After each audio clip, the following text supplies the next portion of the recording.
আপোনালোকক। নমস্কাৰ বন্ধুসকল, মোৰ ইউটিউব চেনেললৈ আপোনালোকক সকলোকে আদৰণি জনাইছোঁ। আশা কৰিছোঁ আপোনালোক সকলোৱে ভালে কুশলে আছে। এইটো মোৰ প্ৰথম ইউটিউব ভিডিঅ'। আজি মই আপোনালোকক কঁঠালৰ পিঠা কেনেদৰে বনোৱা হয় তাক দেখুৱাম। যদি ভিডিঅ'টো ভাল লাগে তেন্তে অনুগ্ৰহ কৰি চেনেলটো ছাবস্ক্ৰাইব কৰিব, লগতে লাইক, কমেণ্ট আৰু শ্বেয়াৰ কৰিব। বলক এতিয়া ভিডিঅ'টো চাওঁ। প্ৰথমতে মই কঁঠালৰ কোহকেইটা চালনীৰে চালি ইয়াৰ ৰসখিনি উলিয়াই লৈছোঁ। ঠিক তেনেদৰে আপোনালোকে চালনী বা মিক্সিৰ সহায়ত তেনেদৰে ৰসখিনি উলিয়াই ল'ব।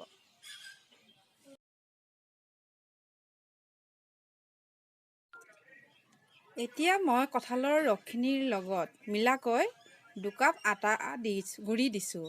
আপোনালোকে ঠিক তেনেদৰে কঁঠালৰ ৰসৰ লগত মিলাই আটা গুড়ি দিব। এতিয়া মই ইয়াৰ লগত মিলাকৈ অলপ বেকিং পাউডাৰ দিছোঁ।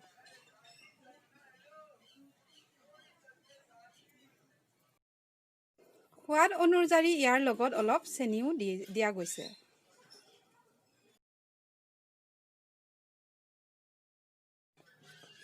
এতিয়া গোটেই মিশ্ৰণখিনি মই মিলাই লৈছোঁ। গতিকে আপোনালোকে ঠিক তেনেদৰে গোটেইখিনি মিলাই ল'ব।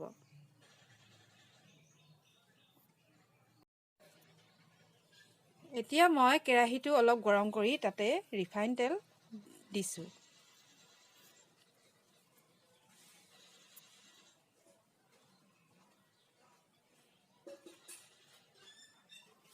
ৰিফাইনখিনি গৰম হোৱাৰ লগে লগে মিশ্ৰণখিনি মই অলপ অলপকৈ মালপোৱাৰ দৰে বনাবলৈ আৰম্ভ কৰিছোঁ।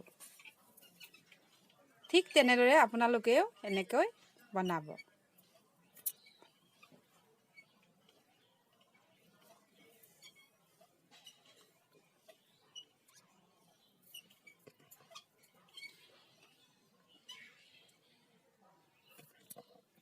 লাহে লাহে এনেকৈ বনাবলৈ আৰম্ভ কৰি আছোঁ।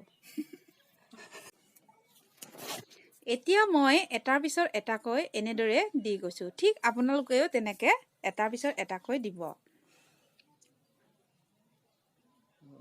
এতিয়া অলপ ৰঙচুৱাকৈ হ'লে আপোনালোকে নমাই থ'ব। দেখিছে নহয় আপোনালোকে ইয়াত কেনেদৰে ৰঙা হৈছে। আৰু ঠিক তেনেদৰে মই কঁঠালৰ পিঠা আজি কেনেদৰে বনোৱা হয় তাক দেখুৱাম।